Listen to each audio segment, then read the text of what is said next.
Hello students, I'm coming to you with the next video lecture on Chapter 4, which covers normality of distributions. This is the first video lecture in this series.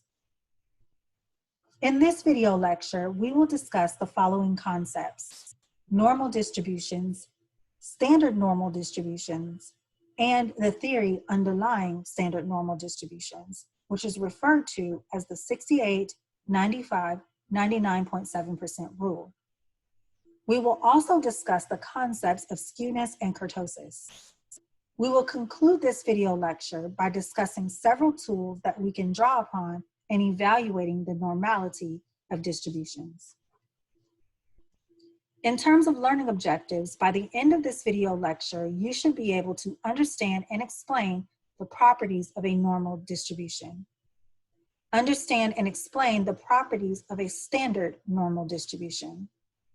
Understand and explain the theory underlying standard normal distributions, which is the 68, 95, 99.7% rule. Understand and explain the difference between skewness and kurtosis. And finally, evaluate the normality of distributions using the tools discussed in this lecture. Before we get into discussing the technical aspects of normal distributions, let's consider a real-world example. A normal body temperature is generally accepted as 98.6 degrees Fahrenheit. A body temperature over 100.4 degrees Fahrenheit is considered abnormal. Thus, in order to understand what is abnormal, we need to first understand what is normal. Normal distributions are unimodal in that they only have one mode. They are also symmetrical in that the left and right halves are mirror images. They are also bell-shaped or mesocurtic. And the maximum height of the peak lies at the mean. Normal distributions contain minimal or no outliers, and the mean, median, and mode are equal.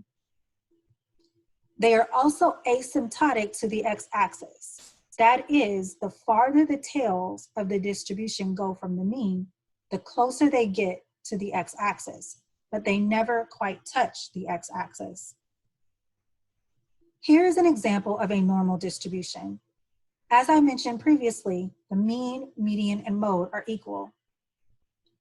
And the shape of the curve is symmetrical, where 50% of cases fall to the left-hand side of the distribution, and 50% of cases fall to the right-hand side.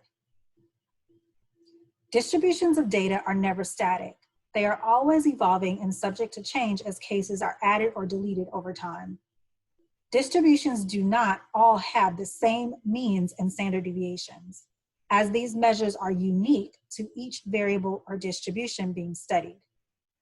As a result, distributions can vary in shape, spread, and positioning of the mean, median, and mode. Take this visual as an example. In graph A, the two distributions have the same mean, but different standard deviations. In graph B, the two distributions have different means, but the same standard deviation.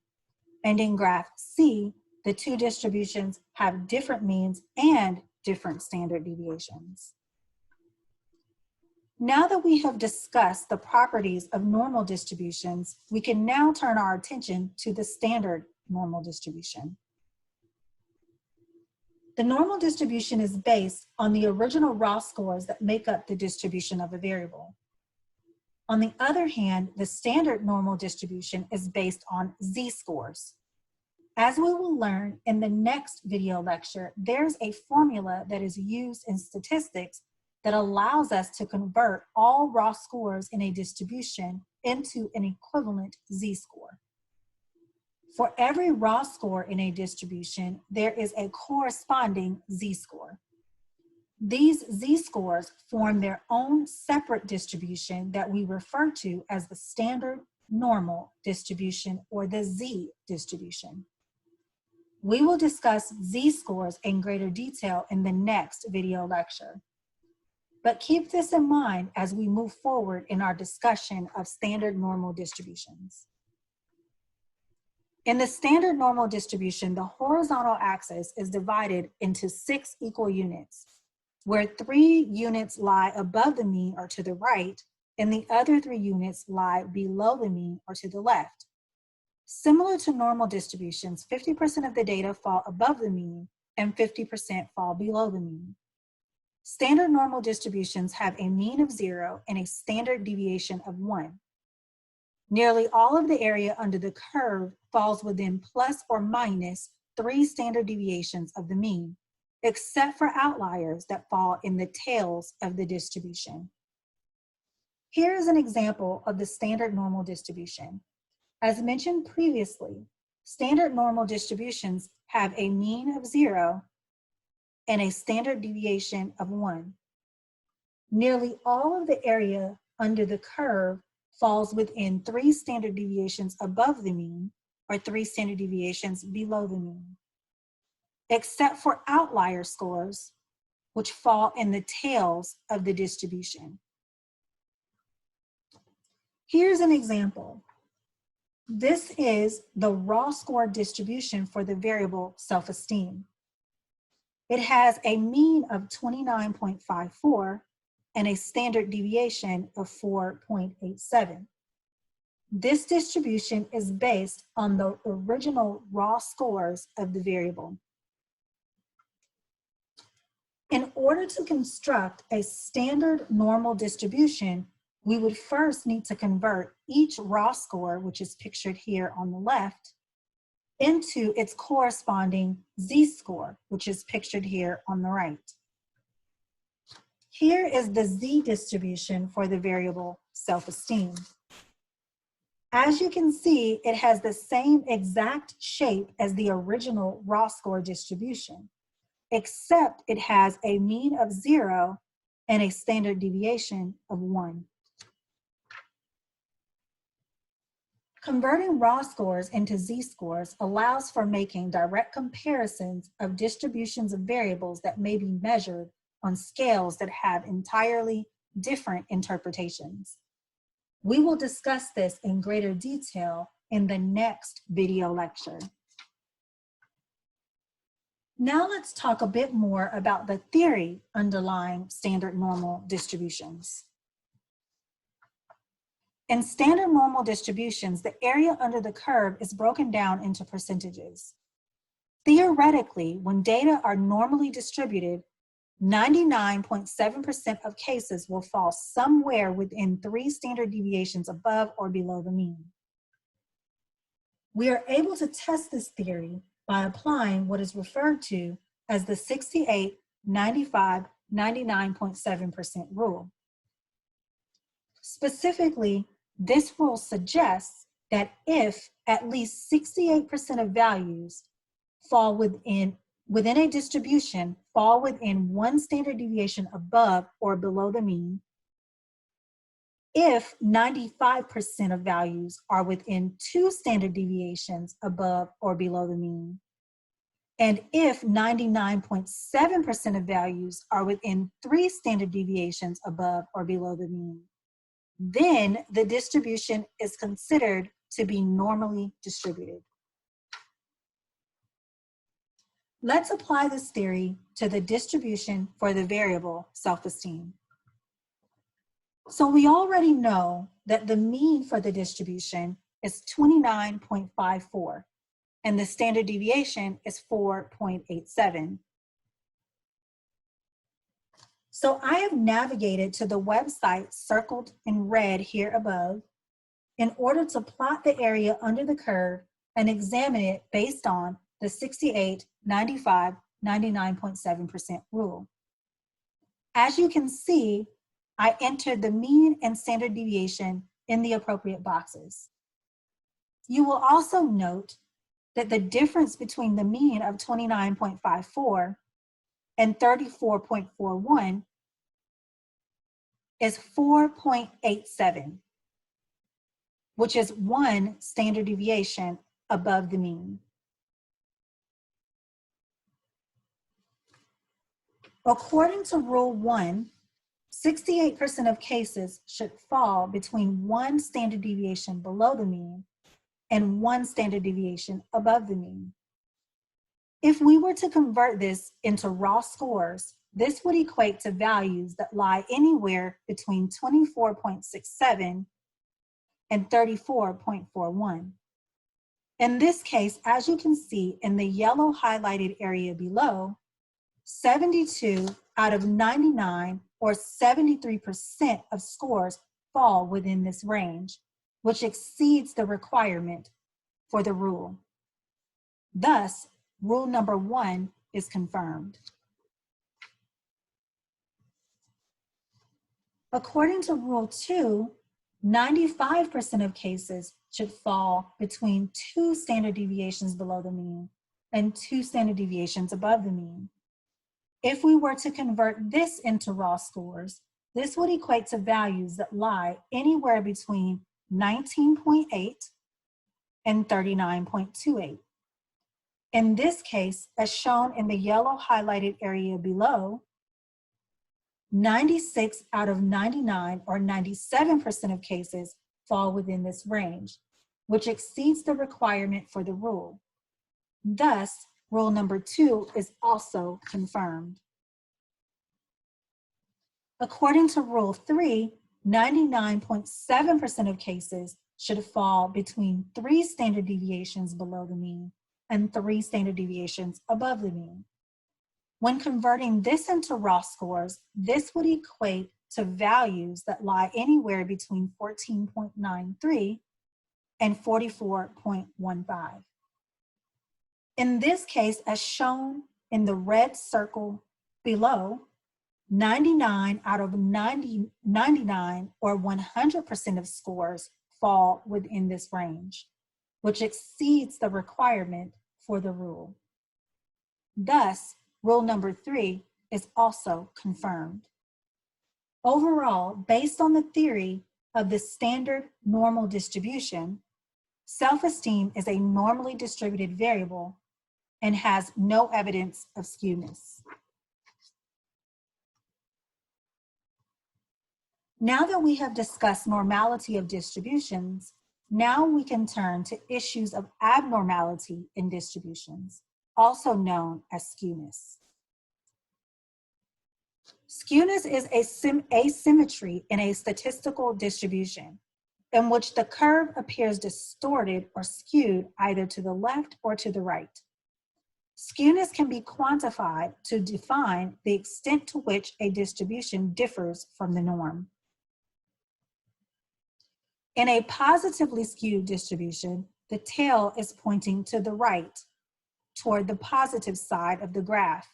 However, most of the cases fall to the left-hand side of the distribution. In positively skewed distributions, the mean is greater than the median, and the median is greater than the mode. In negatively skewed distributions, the tail is pointing to the left, toward the negative side of the graph. However, most of the cases fall to the right of the distribution. In negatively skewed distributions, the mean is less than the median, and the median is less than the mode.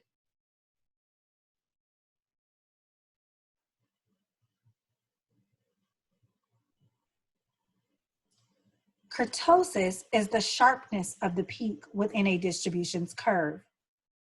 Like skewness, kurtosis is a statistical measure that is used to describe the shape of a distribution.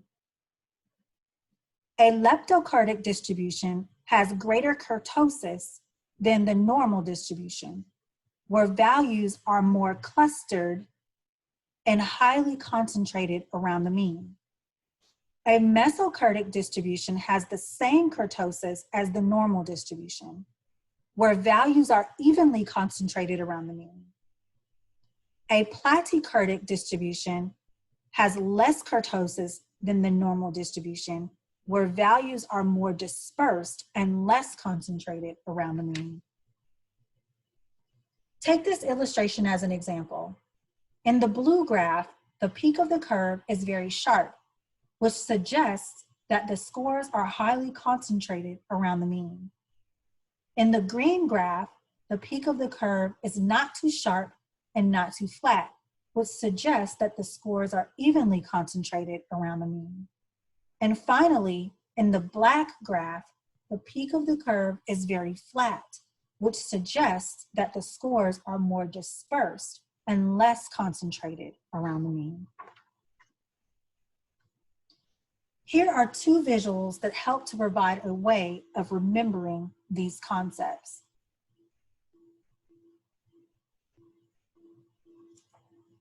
There are several ways in which we can go about evaluating the extent to which values within a distribution are normally distributed.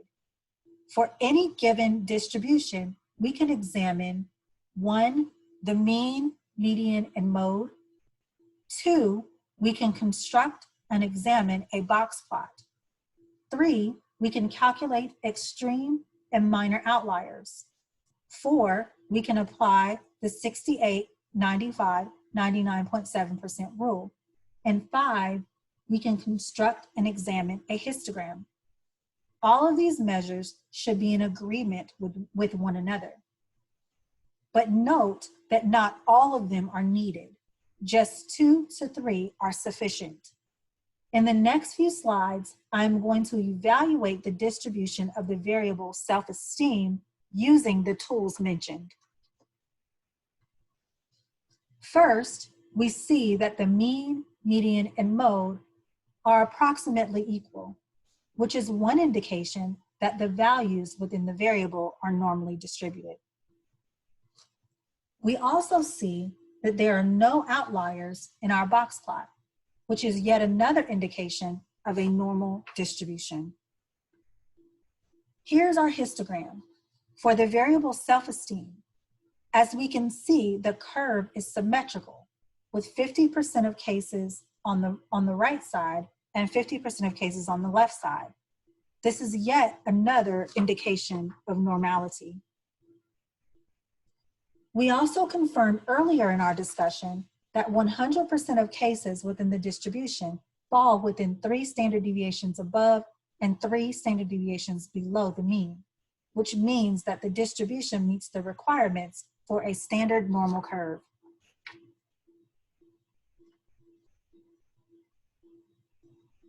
Here are the calculations for the extreme and minor outliers for the distribution of the variable self-esteem. I will explain the results in greater detail on the next slide. The distribution of scores for the variable self-esteem range between 18 and 40. On the lower end of the distribution, for a variable to be considered an extreme outlier, it would need to be at least a 7. For it to be considered a minor outlier, it would need to be at least 16. On the upper end of the distribution, for a value to be considered an extreme outlier, it would need to be at least 51. And for it to be considered a minor outlier, it would need to be at least 42. However, as we can see, all of the scores within the distribution are within the range of 18 to 40. Therefore, there are no outliers and the distribution of values are normally distributed.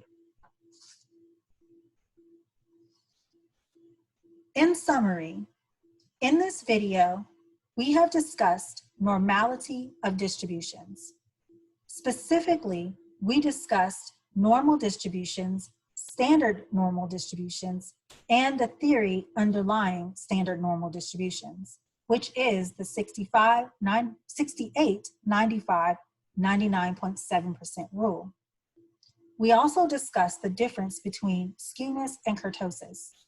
And finally, we ended by discussing several tools that can be used to evaluate the normality of distributions.